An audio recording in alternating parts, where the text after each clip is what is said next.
Good afternoon and welcome to the Demolition Daily livestream. I'm your host, Mark Anthony. Before we kick off, I'd like to say a very happy birthday to Nick Drew of Earth Movers magazine and of Diggerman blog fame. Nick is one of the industry's nice guys, so I hope you'll all join me in wishing him many happy returns. Happy birthday, Drew, from everyone at Demolition News. So here we are then, the penultimate show, or the penultimate daily show at least. Perhaps it's because the end is now in sight. You find me today in high spirits. If it weren't for these headphones, I would be wearing my hat jauntily on the side of my head, whistling a merry tune and high-fiving passing cats and dogs. By the time the curtain falls on tomorrow's bumper episode, we would have produced 56 of these shows since we first went live to the global demolition community way back on the 23rd of March. That's something like 24 hours of solid, well, mostly solid, demolition discussion and debate. Now, I'll be the first to admit it has been a mixed bag. There have been a few technical issues and glitches along the way. And while each of our 40-plus guests have been consistently engaging and entertaining, the quality of my hosting has ebbed and flowed like the tide. But there are some real nuggets in the Demolition Daily livestream back catalogue. And as a body of work, I'd like to think these shows have borne witness to an unprecedented moment in human and demolition history. But as usual, I'm getting sidetracked here. I should be saving all this stuff for the final episode tomorrow. It's going to be a bumper edition featuring not one but two of our favourite and most popular guests. Builders Conference CEO Neil Edwards will be here at 3 o'clock tomorrow afternoon to bring us up to speed with how new construction contract awards are holding up now that the lockdown restrictions are easing.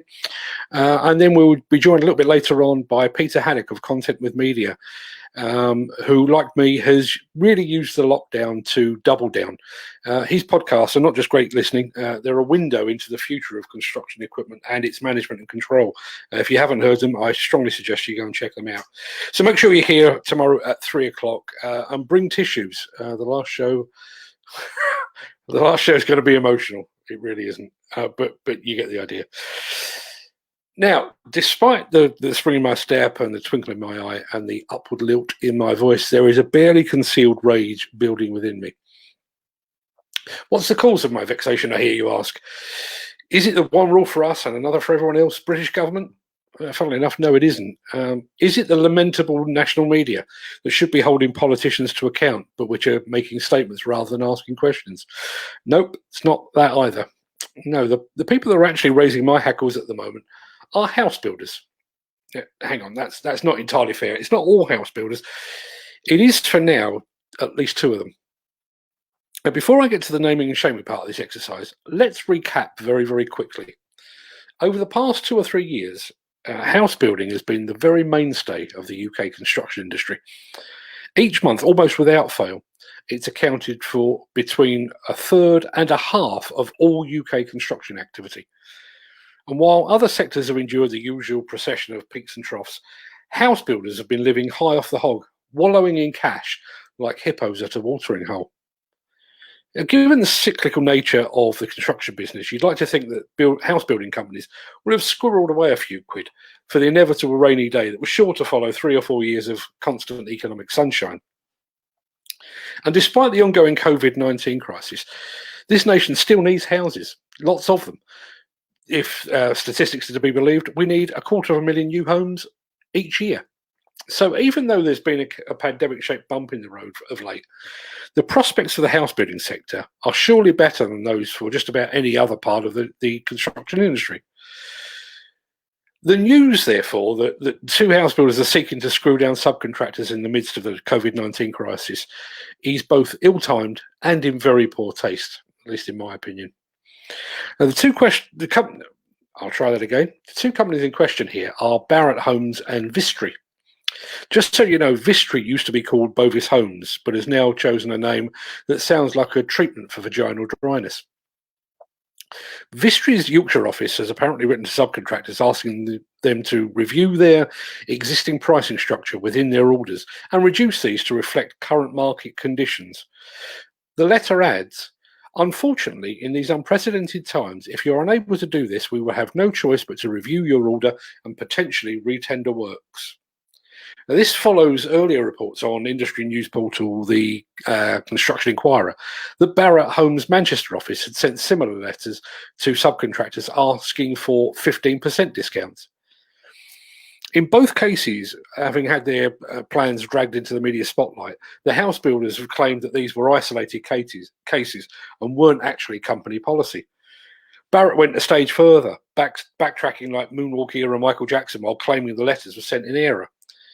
Now, there's a lot to unpack here, so let's just take that a point at a time. First of all, I write stuff for a living, and I can tell you that writing anything, whether it's a news story, a magazine article, or a begging letter to a subcontractor, takes time and it takes effort. Writing is always premeditated. Even giving Barratt Homes the benefit of the doubt, which frankly I'm not inclined to do, the fact that the begging letter existed surely proves an intent. I've been thinking back over my career of putting ink on paper, and I can tell you precisely the number of times I've written something that I had no intention of sharing. None. Not one. Zero. Zip. Zilch. Nada. Make no mistake, the Barratt Homes letter was written with a purpose, and that purpose was to yank down the trousers of some unsuspecting subcontractors, bend them over a chair, and give them a stiff financial rogering. And they'd have gotten away with it too, if it hadn't been for those pesky journalists. Now let's take a look at the wider issue here. Both Barratt Homes and Vistry have had the opportunity to furlough staff during the lockdown and to relieve some of the pressure of meeting their respective wage bills. It's possible they may have negotiated a temporary suspension of overheads such as insurance as well, while some of their sites have been in lockdown. There have been no media reports of great spikes or rises in building material costs either. Equipment will have been off-hired fast enough to make a rental company's head spin. If anything, fuel costs have actually fallen during the quarantine period. And I've done a bit of digging, and I can report that while both companies have seen a slight dip in their respective share price, both are now back close to the previous highs, now that the lockdown restrictions are beginning to ease. All of which surely reveals these begging letters and ultimatums to be precisely what they are. They're naked opportunism, a poorly concealed attempt to use a global pandemic that has killed hundreds of thousands of people around the world to screw down their supply chain. It's pure, unadulterated greed, unbridled avarice, thinly disguised as economic prudence. And what kind of person thinks this is a good idea at this time? Tens of thousands of people have died. Many more remain in hospital here in the UK. Construction and demolition workers have been required to remain at work, even while medical and scientific advice was to stay at home. The nation unites each week to applaud doctors, nurses, and frontline workers that are putting their own lives at risk to preserve the lives of others. And at the same time, somewhere in the back office of a house building company, a Weasley bean counter is rubbing his hands together and eyeing a potential uptick in his company's bottom line. Imagine being married to an individual like that. Imagine having that person as your father. Imagine how proud you'd feel right now. I can see him now, an ill-fitting suit, a tie held together with remnants of countless meals consumed at his desk, an unironed shirt reeking of old sweat and of the damp house he still shares with a woman he still calls mummy, even though he's 52 years old.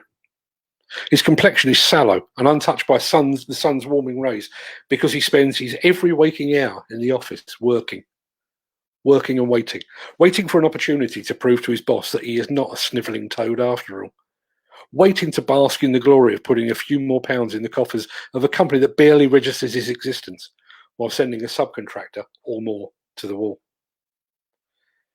Christ, what a miserable existence. Sadly, of course, Barratt Homes and Vistry won't be alone. Tier 1 contractors, major house builders, and other principal contractors are sure to follow suit, demanding discounts on previously agreed prices that have already been value engineered to within an inch of their lives, or reverting to type and insisting on payment terms in which subbies get paid only when the moon is full and when the moon is in a northeasterly direction. Even more sadly, having been without work for 1, 2, or even 3 months, there will be queues of subcontractors clamouring to be financially shafted. Now, I'm not going to let that ruin my mood. As I say, I'm still very upbeat. All things positive. We're firing on all guns blazing here at Demolition News Towers. The sun is out. The sky is blue. There's not a cloud to spoil the view. So we are, yeah, we're feeling pretty optimistic at the moment. Our figures over on our various social media platforms are on the rise. Ridiculous levels on the rise.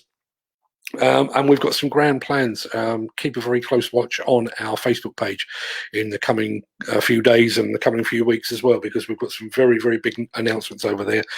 I'm going to call it a day now because I've got to get ready for tomorrow's final daily show. So I'm going to go and get the tissues ready and a little white hanky so that I can wish you all a fond farewell. In the meantime, stay safe, stay positive. Don't let the house builders grind you down. Look after yourself, look after your family, your friends, and your colleagues. I'll be back here with guests Neil Edwards and Peter Haddock tomorrow at 3 o'clock. Be there or be square. I'll see you tomorrow. Have a great afternoon, and thanks for joining us as ever.